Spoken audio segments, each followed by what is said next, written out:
And now, Lord, as we receive the word this morning, would your Spirit open our hearts, that we might understand your word and be perceptive in understanding how to apply it for your glory, for your honor. Hallelujah.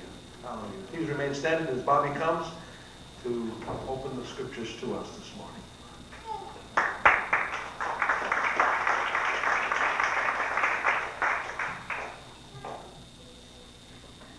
You can sit down. Thank you, Bruce. It's good to be inside the main sanctuary because usually I'm in the back with everybody trying to get them to worship, teaching them and training them how to praise and worship God. And when you come in here, it's a totally different scene because you see it in action. You see the people, and it reminds me of Costa Rica when we're out there, of just seeing these little kids just praising and worshiping God. And it's so neat to see that everybody in here is able to do that. Set aside all the other things and say, I'm going to set my mind, my heart, and everything that I have onto God. Because He's the one that gives us the victory. And so it's just good to be in here. The challenge that we have this month is the challenge of our generation. That was the theme that we picked out months ahead ago. And we prayed about that, and we said, God, what do you want us to talk about? Or what do you want our theme to be on each one? And so that was it. It was the challenge of our generation because there are a lot of challenges that we have. And He's challenging us as a church right now that through the weeks ahead that we're going to overcome, that we will live victoriously. And the story that we're going to talk about today comes out of 1 Samuel 17. So if you have your Bibles, go ahead and open it up. God's doing great things, and I'm excited because you see the victory that God is doing in here through the prayers that we're doing, that we're going to overcome the enemy. And this whole month has been turned, I've been getting pumped up because it reminds me of a game day. Because about 2 weeks ago, I guess Jim had told everybody that I was going to be preaching. And after the service, I just came out of the junior high class, and everybody's like, oh, so I heard you're going to be talking in a couple Sundays. Well, yeah. And so it was surprising to me. It was like a game day of like when you go out there, your first game, and you see the band out there, and all the people in the stands. And they're all cheering you on to do your best. And I thank God for the fans that are right here, for the fans that are cheering on their sons and daughters and all the people in the youth. Because that's what keeps everybody in the game saying that you're going to do your best. And so this is a setting of a youth, of somebody that had a challenge to face. And we're going to look at the different characteristics that he had that made him overcome and victorious in that challenge. And so here it is. Try and put yourself in this situation. Be this person. It says, now the Philistines gathered their forces for war and assembled in Shoko in Judah. They pitched camp at Ephes-Dammim between Shoko and Azekah. Saul and the Israelites assembled and camped in the valley of Elah and drew up their battle lines to meet the Philistines. The Philistines occupied one hill and the Israelites another, with the valley between them. A champion named Goliath, who was from Gath, came out of the Philistine camp. He was over 9 feet tall. He had a bronze helmet on his head and wore a coat scale of armor of bronze weighing 5,000 shekels. On his legs he wore bronze greaves, and a bronze javelin was slung on his back. His spear shaft was like a weaver's rod, and its iron point weighed 600 shekels, and his shield bearer went on ahead of him. Goliath stood and shouted at the ranks of Israel, why do you come out and line up for battle? Am I not a Philistine, and are you not the servants of Saul? Choose a man and have him come down to me. If he is able to kill me, then we will become his subjects. But if I overcome him and kill him, you will become our subjects and serve us. Then the Philistine said, this day I defy the ranks of Israel. Choose me a man that we might fight each other. On hearing the Philistines' words, Saul and all the Israelites were dismayed and terrified. Now David was the son of an Ephrathite named Jesse, who was from Bethlehem in Judah. Jesse had 8 sons, and in Saul's time, he was old and well advanced in years. Jesse's 3 oldest sons had followed Saul to the war. His first one was Eliab, the second Abinadab, and the third Shammah. David was the youngest. The 3 oldest followed Saul, but David, he went back and forth from Saul to tend his father's sheep at Bethlehem. For 40 days, the Philistine came forward every morning and evening and took his stand. Now Jesse said to his son David, "Take this ephah of roasted grain and these 10 loaves of bread for your brothers and hurry to their camp. Take along these 10 cheeses to the commander of the unit and see how your brothers are and bring back some assurance from them. They are with Saul and all the men in the valley, and the men in Israel in the valley of Elah, fighting against the Philistines." At least that's what he thought that they were supposed to be doing. They were supposed to be out there fighting, but they weren't really doing anything. Early in the morning, David left the flock with the shepherd, loaded up, and set out as Jesse had directed. He reached the camp as the army was going out to its battle positions, shouting the war cry. Israel and the Philistines were drawing up their lines, facing each other. David left his things by the keeper of supplies. He ran to the battle lines and greeted his brothers.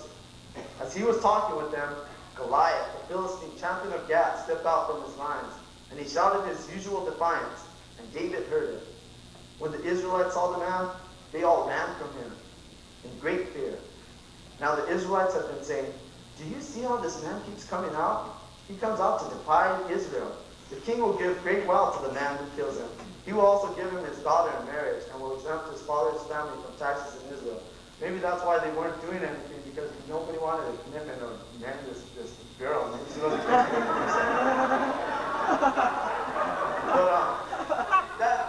that's probably why the rest of them didn't. But David didn't care about that. David asked the men standing near him. He said, "What will be done for the man who kills this Philistine and removes the disgrace from Israel? Who is this uncircumcised Philistine that he should defy the armies of the living God?" They repeated to him what they had been saying and told him, "This is what will be done for the man who kills him." When Eliab, David's oldest brother, heard him speaking with the men, he burned with anger at him and asked, "Why have you come down here? And with whom did you leave those few sheep in the desert? I know how conceited you are and how wicked your heart is. You came down only to watch the battle." David said, "Now what have I done? Can I even speak?" He turned away to someone else and brought up the same matter. And the men answered him as before. What David said was overheard and reported to Saul, and Saul sent for him. David said to Saul, "Let no one lose heart on account of this Philistine. Your servant will go out and fight him." Saul replied, "You're not able to go out against this Philistine and fight him. You're only a boy, and he has been a fighting man from his youth." But David said to Saul, "Your servant has been keeping his father's sheep. When a lion or a bear carried off the sheep from the flock, I went after it, struck it, and rescued the sheep from its mouth. When it turned on me, I seized it by its hair, struck it, and killed it. Your servant has killed both the lion and the bear. This uncircumcised Philistine will be like one of them, because he has defied the armies of the living God. The Lord who delivered me from the paw of the lion and the paw of the bear will deliver me from the hand of this Philistine." Saul said to David, he had nothing left to say. He said, "Well, go ahead, and the Lord be with you." Then Saul dressed David in his own tunic, and he put on a coat of armor on him and a bronze helmet on his head. David fastened on his sword over this tunic, and he tried walking around because he was not used to them. "I cannot go in these," he said to Saul, "because I'm not used to them." So he took them off. He took his staff in his hand, chose 5 smooth stones from the stream, put them in the pouch of the shepherd bag with the sling in his hand, and he approached the Philistine. This is it's starting to build up. It's kind of like when the Holyfield and Buster Douglas fight out in Vegas. They're starting to put emotion on this. This is David and Goliath. They're getting ready. So here it is. Meanwhile, back at the ranch, the Philistine, with his shield buried in front of him. Isn't that kind of like the enemy with all the problems that he tries to face up with us? He'll send the little guy, just little problems, and then he'll just like live bad and stuff and just send the little guy in front of him. But we could just see right through him and just take those things on.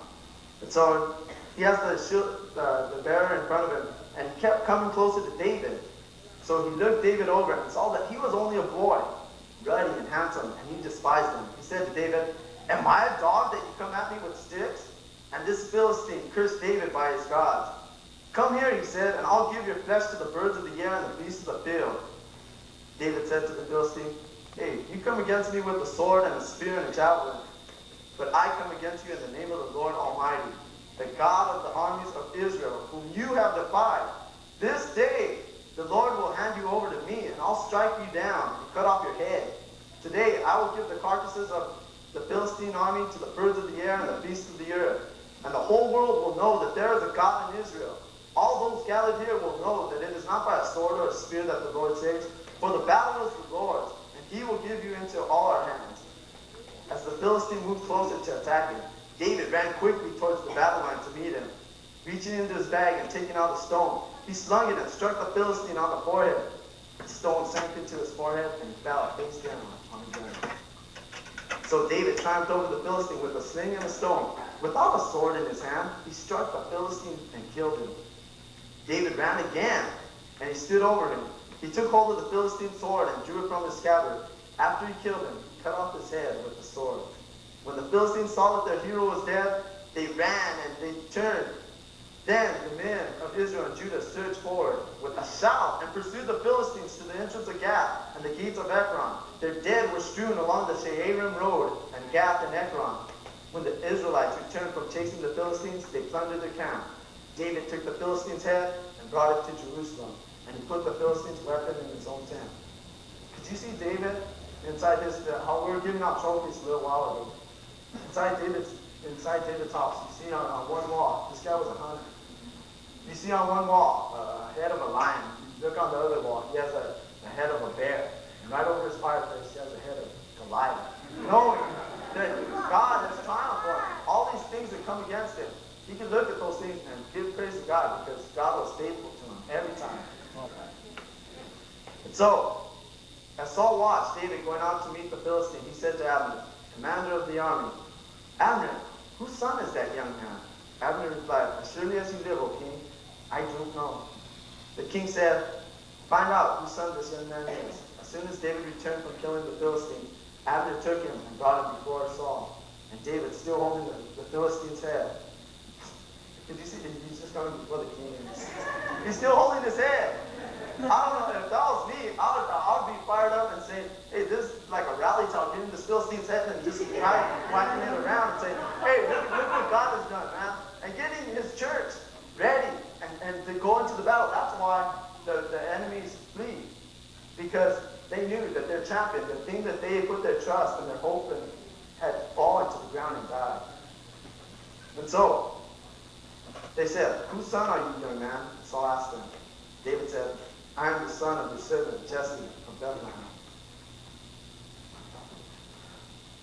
Dear Lord, I thank you for the example that you have given us through David, that we could be able to face the Goliaths that come against us in life, that we can come out into the battle lines and run straight to the enemy and know that we have the victory and conquer him. I thank you, God, and I just pray that you just minister to us, that we might have that confidence and boldness. In your name. Amen. Hallelujah.